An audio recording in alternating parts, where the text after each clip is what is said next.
ಆಗುತ್ತೆ, ಯಾಕಂದರೆ ಮಳೆ ಇನ್ನೂ ನಿಂತಿಲ್ಲ.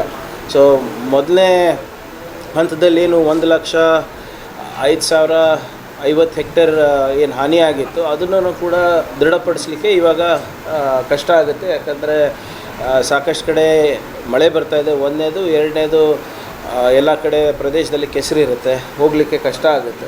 ಸೊ ಅದು ಸ್ವಲ್ಪ ವಿಳಂಬ ಆಗ್ಬೋದು. ಮತ್ತು ಈ ಎರಡನೇ ಸುತ್ತಿನ ಮಳೆಯಿಂದ ಏನು ಬೆಳೆ ಹಾನಿ ಆಗ್ತಾಯಿದೆ, ಸೇಮ್ ಪ್ರೊಸೀಜರನ್ನು ಫಾಲೋ ಮಾಡಲಿಕ್ಕೆ ಈಗ ನಿನ್ನೆನೇ ನಾವು ಸೂಚನೆಯನ್ನು ನೀಡಿದ್ದೇನೆ.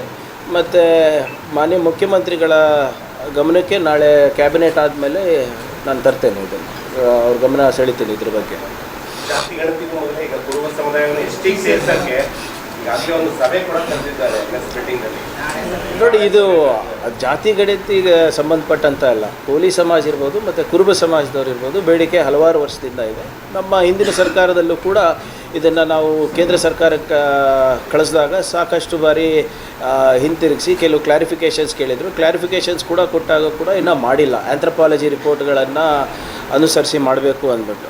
ಸೊ ಈಗ ಎರಡು ಮೀಟಿಂಗ್ಗಳನ್ನು ಬ್ಯಾಕ್ವರ್ಡ್ ಕ್ಲಾಸ್ ಇಲಾಖೆದವರು ಮಾಡ್ತಾಯಿದ್ದಾರೆ, ಹಿಂದುಳಿದ ವರ್ಗದ ಇಲಾಖೆದವರು ಮಾಡ್ತಾಯಿದ್ದಾರೆ. ಮತ್ತು ಜಾತಿ ಗಣತಿಗೆ ಸಂಬಂಧಪಟ್ಟಂತ ಅಲ್ಲ. ಕೋಲಿ ಸಮಾಜ ಇರ್ಬೋದು ಮತ್ತು ಕುರುಬ ಸಮಾಜದವ್ರು ಇರ್ಬೋದು, ಬೇಡಿಕೆ ಹಲವಾರು ವರ್ಷದಿಂದ ಇದೆ.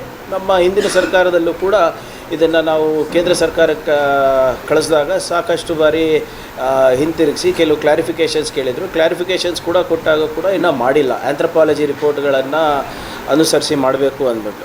ಸೊ ಈಗ ಎರಡು ಮೀಟಿಂಗ್ಗಳನ್ನು ಬ್ಯಾಕ್ವರ್ಡ್ ಕ್ಲಾಸ್ ಇಲಾಖೆದವರು ಮಾಡ್ತಾಯಿದ್ದಾರೆ, ಹಿಂದುಳಿದ ವರ್ಗದ ಇಲಾಖೆದವರು ಮಾಡ್ತಾಯಿದ್ದಾರೆ. ಮೊದಲನೇದು ಕುರುಬ ಸಮಾಜದ ಕರೆದಿದ್ದಾರೆ ಅನಿಸುತ್ತೆ, ಬಹುಶಃ 14ನೇ ತಾರೀಕು ಕರೆದಿರ್ಬೋದು. ಕೋಲಿ ಸಮಾಜದವ್ರದ್ದು ನಾಳೆ ಕರೀತಾ ಇದ್ದಾರೆ. ಎರಡೂ ಸಪ್ರೇಟಾಗಿ ಕರೆದು ಮಾಡ್ತಾಯಿದ್ದಾರೆ. ಮತ್ತು ಈಗಾಗಲೇ ಇವೆರಡರ ಸಂಬಂಧಪಟ್ಟಕ್ಕೆ ಈಗಾಗಲೇ ನಾನು ಕೂಡ ನಮ್ಮ ಜಿಲ್ಲೆಗೆ ಸಂಬಂಧಪಟ್ಟಂಥ ವಿಷಯಗಳಿಗೆ ಚರ್ಚೆ ಮಾಡಿದ್ದೇನೆ.